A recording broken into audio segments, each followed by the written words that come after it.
Olá a todos, meu nome é Josué Almeida de Souza, eu sou aluno do projeto de Iniciação Científica Júnior, bolsista pela CNPq.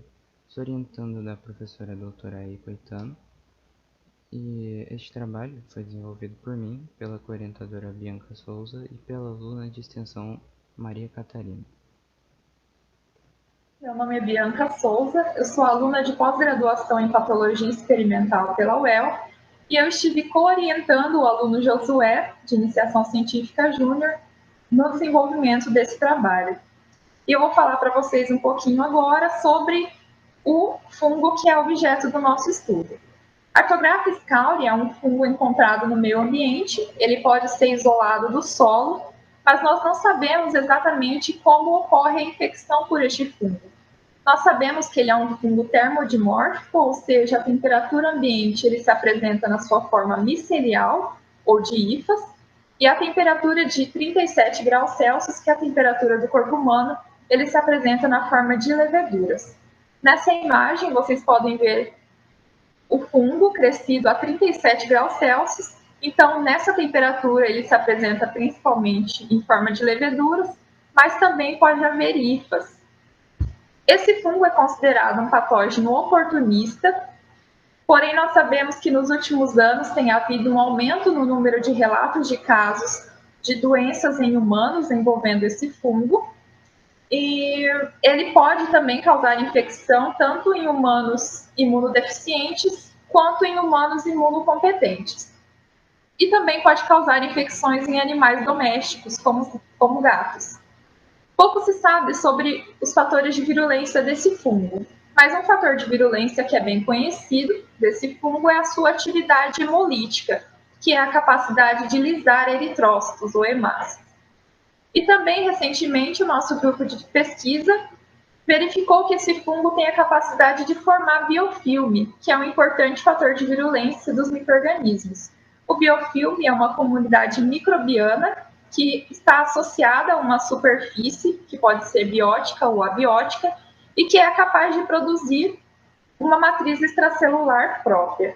Então, neste trabalho, nós exploramos a atividade hemolítica desse fungo, tanto na sua forma planctônica quanto na sua forma de biofilme.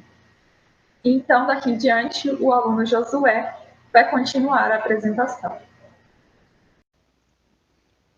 Bom, dando continuidade à apresentação, temos como objetivos do trabalho a análise da capacidade hemolítica em forma de biofilme do fungo Acaury e a comparação entre os antígenos de células planctônicas e de células de biofilme a partir de diluições. Como metodologia do trabalho, temos os testes de hemólise realizados a partir do fungo Acaury isolado de gato no Japão. Para isto, a princípio, as hemácias foram lavadas e preparadas em suspensão a 1% com o PBS. Logo em seguida, foram adicionadas as amostras de extratos totais e microplacas de fundo V.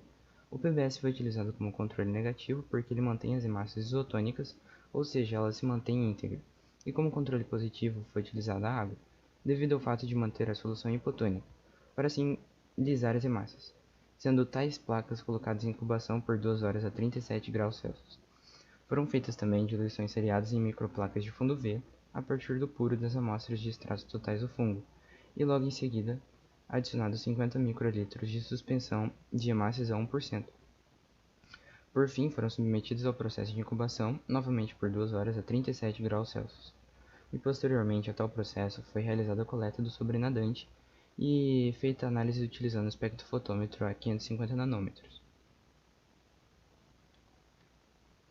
Bom, como resultado, assim como mostra a respectiva imagem, temos a análise da atividade hemolítica em forma planctônica e em forma de biofilme, partindo dos extratos totais.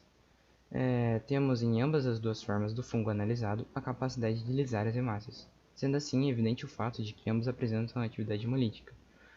Foi utilizado como controle negativo o PBS e como controle positivo a água. Dando continuidade aos resultados, assim como é explícito no gráfico, na forma pura do extrato total,